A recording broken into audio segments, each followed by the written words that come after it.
Hi, welcome to Shamanic Woo Podcast number 5. I'm Liz Shakti Wild. I'm Margaret. And we are here today to talk about tarot.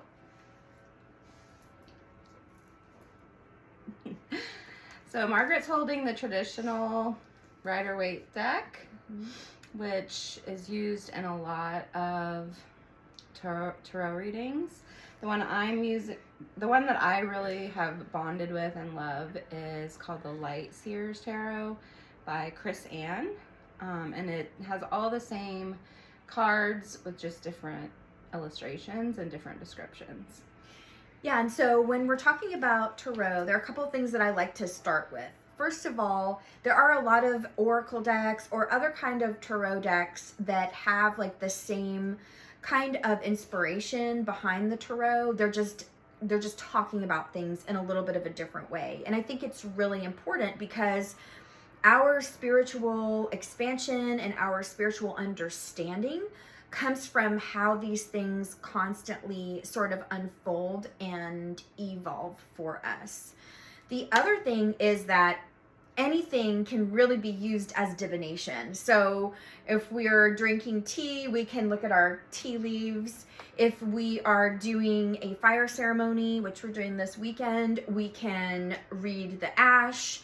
So this is just a more traditional way to do divination, and one that's been around for millennia, and more recently over the past 100 years in the form of playing cards. So if you are interested in like card playing, I was always really into just playing cards. And I think it was just that past life, like remembrance of like, I've just always been doing the cards.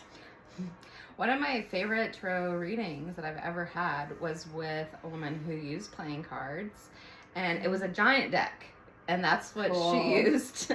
And it was so interesting because she said things that were going to happen to me that haven't happened yet, still haven't happened yet.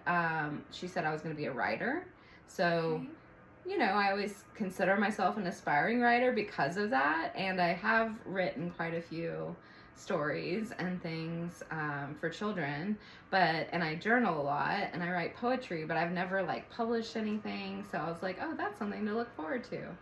But I always loved that reading because it caught me by surprise. Because you know, most of the time when you go into a place for a psychic reading or a tarot reading, you expect to see the traditional tarot cards.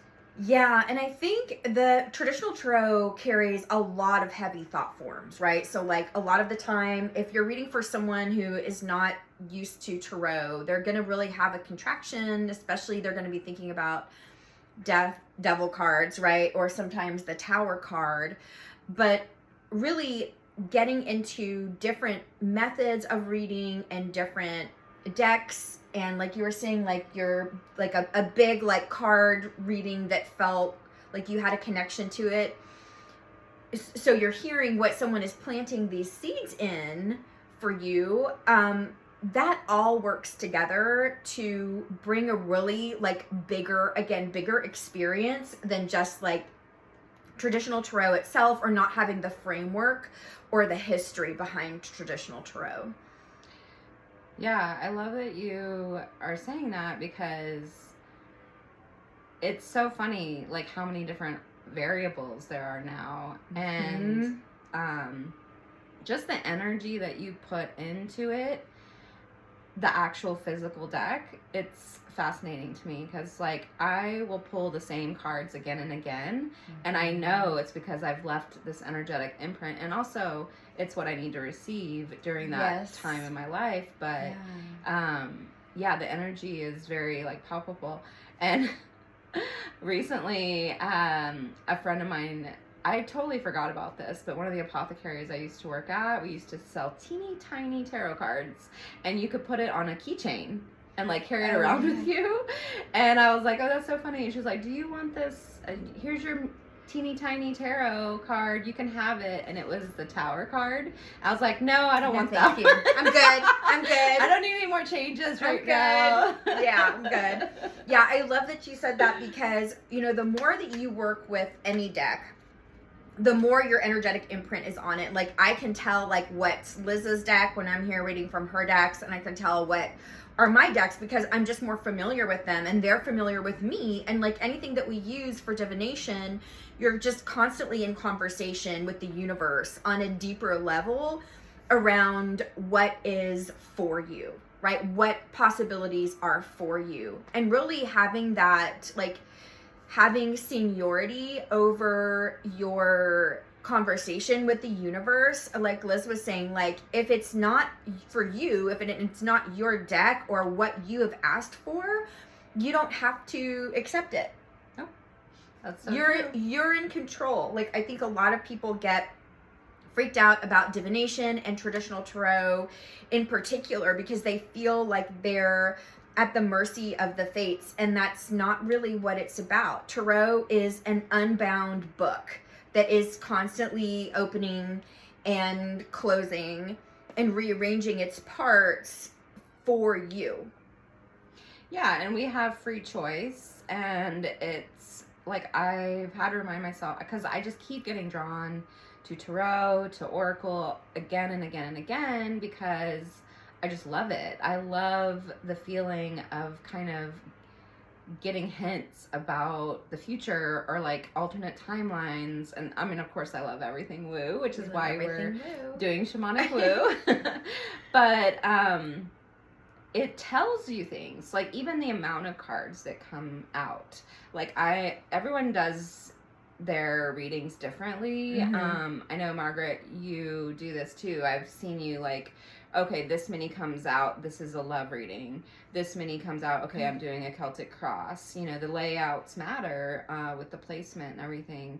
But sometimes it's like the cards will tell you, like, what topic. So sometimes I'll go into it not even having a clear question or a clear thought about what I want to know. Sometimes I'll just be like, okay, ancestors, tell me what, you know, I need to know for today, and a certain number will come out. And I'm like, oh, this is what this is about. Or the cards themselves will kind of reveal, you know, something that was like lingering in the back of my mind that I wasn't even like consciously aware of in that moment. Yeah. So I think that's really cool. I do too. I love that. And I think, you know, Liz and I talk a lot about just being connected to these other realms all the time. And so it is just become a more natural part of how we move through the world in like gathering the guidance and the information or the inspiration and doing it in real time in basically just in our day-to-day lives. I was taught originally by my grandmother, and it was a really spooky experience. I was like 19 or 20, and she was like, it's time. And I was like, time for what? And she was like, she had a traditional tarot deck, and everything that she read and predicted came true.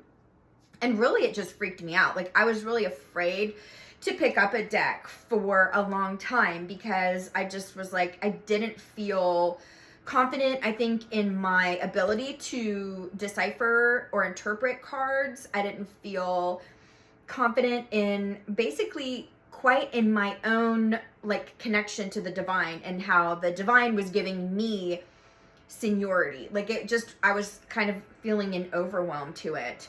And that's why Liz and I are going to be teaching tarot in our next course, and we're going to be teaching divining in a lot of different ways because there are so many things that we can utilize for those messages for ourselves, spirit animals, all kinds of things speak to us. You know, Liz works a lot with herbs right now, and those herbs have a spiritual component. And so even herbs, or just like what's left in your cup, what herbs are speaking to you, it's all the same. It's all a deeper conversation.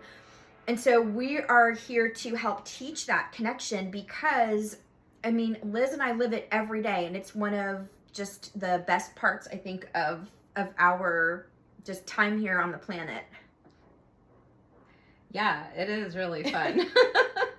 And not only, it makes you feel more, for me, it makes me feel more connected to not only the people like Margaret who I have the same interest as, but also everyone. And like you were saying with the plants, with animals, with,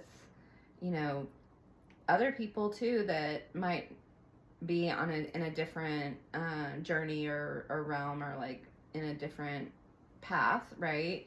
I feel like I can connect with everything on a deeper level.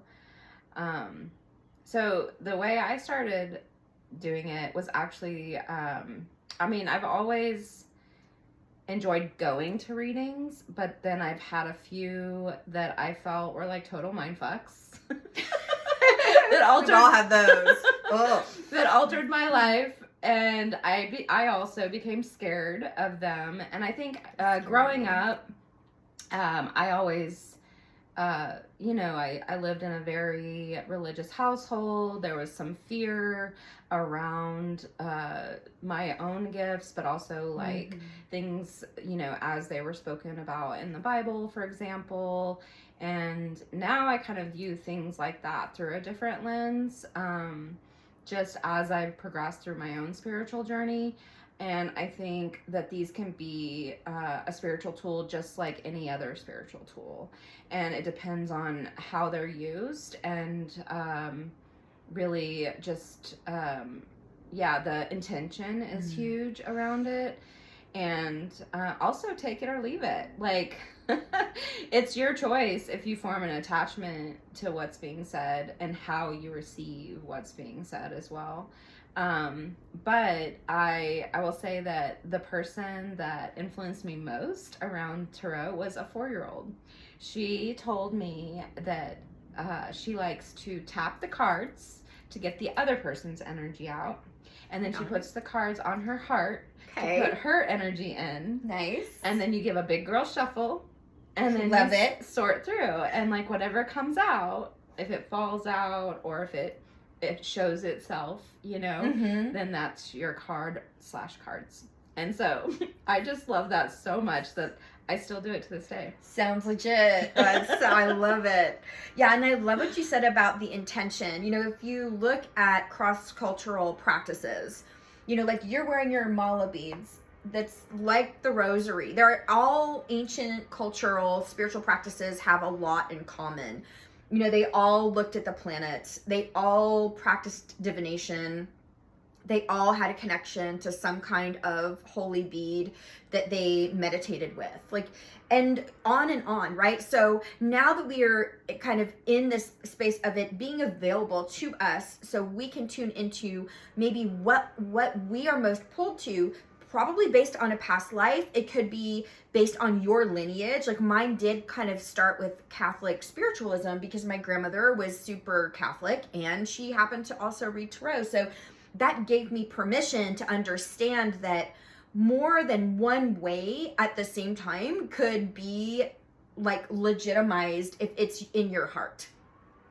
And there is actually a deck that I have that has some of the knights as the archangels. So there is some crossover between, all kinds of spiritual texts, including the Bible, and different cards and different ways of understanding spiritual concepts that are for us. Yeah. So the history is just fascinating how, you look at symbology, for example, if anybody's ever watched like the Da Vinci Code or anything, I love that kind of stuff, like religious symbology. You see it everywhere in architecture and, and like there's different groups all across different cultures that use it. So I love that you said that. So stay tuned for more tarot. Margaret is doing a tarot mini course, which will be available sometime soon. And this weekend, if you haven't yet, please sign up. We have a women's full moon circle on Sunday. So excited. Yes. A few spots remaining.